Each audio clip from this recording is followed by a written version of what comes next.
எனக்கு இந்த வீட்டுல இருந்து ஒரே மரியாதை நான் சம்பாதிக்கிறேங்கிறது தான். இப்ப அதுவும் இல்லாம போயிடுச்சு. மனசுல அந்த குறைய வச்சுட்டு உன்னை தொடறதுக்கு என் மனசு இடம் கொடுக்கல. எனக்கு ஒரு நல்ல வேலை கிடைக்கிற வரைக்கும் இந்த கட்டில் பிரிஞ்சே இருக்கட்டும். இது உனக்கு கொடுக்குற தண்டனை இல்லை, எனக்கு நானே கொடுத்துக்கிற தண்டனை.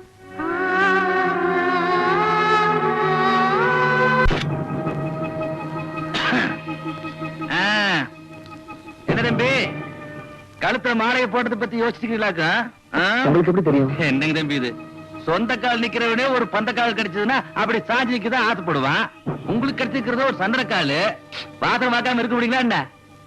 இந்த மாதவி கோவலுக்கு மாலை போட்டா பாருங்க, அது மாதிரி இந்த மாலை சென்டிமெண்டா உங்க 2 பேருக்குள்ள ஒரு இன்டர்லாக்க உண்டு பண்ணிருச்சு. எவ்வளவு துணி? 4 சேலை, 3 உள்பாவாடை, 2 சாக்கெட்டு, 2 முண்டு. இது வேற கர்ம கர்மம் பொழப்பாது. இந்த வேலை செய்யறதுக்கு பேசாம நாண்டுகிட்டு சாகலாம். இவளுக்கு துணி தச்சு போட்டு கையில இருக்கிற காண போச்சு.